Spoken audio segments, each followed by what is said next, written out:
couple of weeks ago, you mentioned something about how you like to see an opportunity to get three linebackers in the field at one time. Well, you had that opportunity Saturday. I think they mostly were out on the field, three together.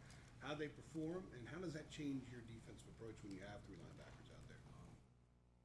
We played with Hopper as the Sam against App State a lot. We wanted to do it against Miami a lot with D. Ross, and I just didn't think he was quite ready for. We put a lot on his shoulders on Saturday, man. He played a lot of different jobs, so I didn't think he was quite ready. And I just felt like after the App State game, we needed a little bit better edge rusher to the field. Some of the stuff we were doing, and we wanted to get both of them on the field more. We were kind of working in that direction, and I think a big part of it too was Chaz's improvement. We felt like we couldn't take Chaz off the field much. So I thought they played well. I thought Jeremiah Gemmel played really well. Did a great job getting us lined up, handling some of the we were trying to be, we're trying to show a lot of different stuff up front to try to protect the run box because we were pretty light in the run box most of the game. Did a great job with that, and then I thought Chaz played really well. But we asked Dominique to do a lot, and I was really happy with him. So, I think every opponent's a little bit different, right? So I think depending on what Georgia Tech does, how we decide to play against them. DJ Ford's still a good player. He played less than he normally does, but that was just the plan for that opponent. Jay, are you like the players in that, when you have like a big opponent coming up, get you getting, how do you approach? I wonder what's your mindset when you approach? More scared. I don't know. I think I approach every week the same. I talk to our guys about that all the time. I try to spend.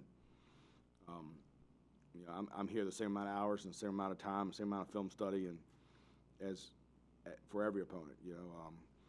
I think it was interesting for us this year because in our off-season film study, App State, we weren't really sure what they were going to do with a new head coach and new play caller.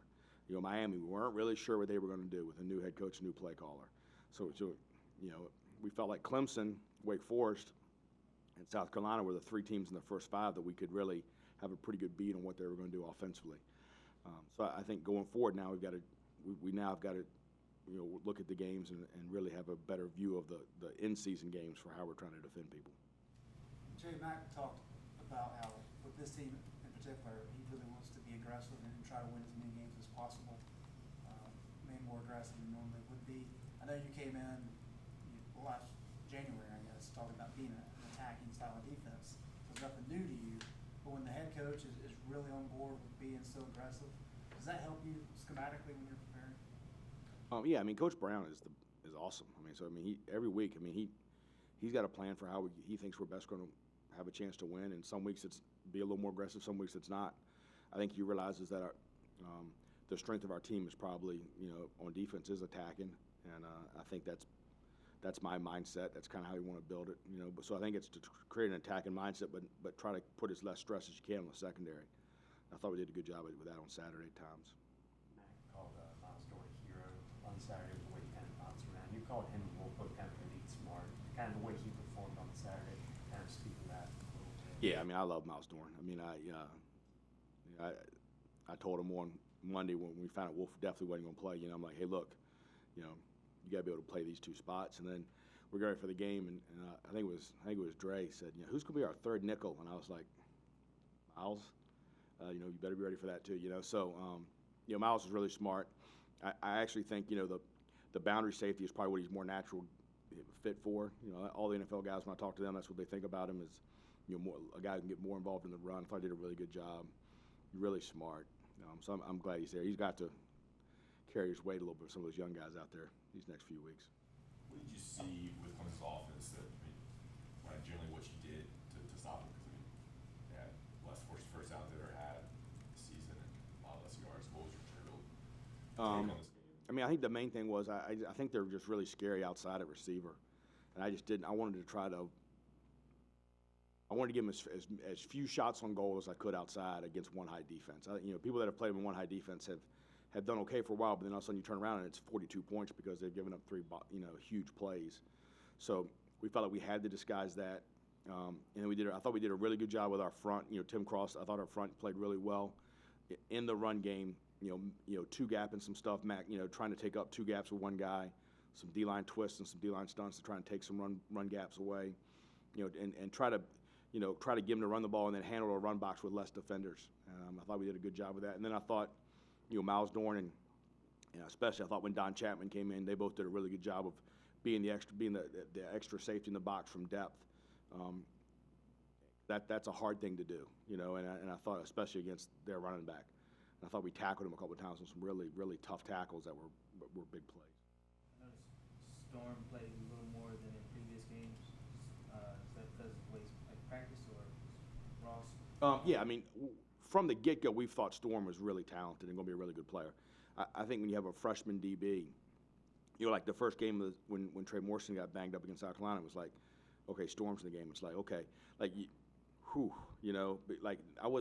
I'm very confident in Storm ability-wise, but he hadn't played. And the last thing you want to do, I think, is put a corner out there and have him have a bad day, and sometimes that can affect him for a year, And so we were trying to bring him along and insert him in some time, and he played against App State, a good amount, and then we just felt like after that game that he's playing at a level he deserves to play more, and so we started him and he played really well, and we kind of rolled with it. How detailed does a guy have to be when you're disguising stuff? Is it down to their eyes and where they're looking at the snap, or how far does that go? So certain calls are extremely detailed. Certain calls we're trying to paint a picture of a different play. Especially if you have some success with a play on defense, the next game you try to paint a picture. Hey, look, this is that same look, and then it's not. Some of it's very detailed. Some of it is more general. We're trying to show 2 high safeties or 1 high safety, and then how you work with that. I thought we did a really good job on Saturday with our safeties disguising. And that was a big help to our defense. Did you bring more pressure in terms of blitzes or than previous games? Seems like you got the quarterback pretty well. So I think we did a good job of getting our linebackers from the running back in one-on-one pass protection situations.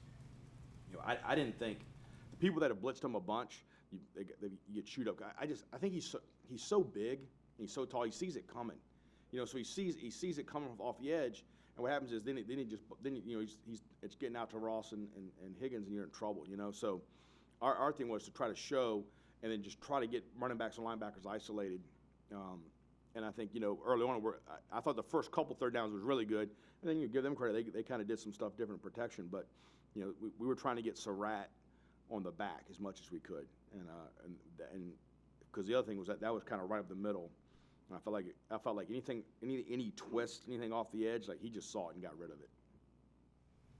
What happened on that touchdown where Chad was on T. Higgins? Just kind of Screwed it up. curious about. Yeah, we called it earlier in the game. It was it worked really good for us.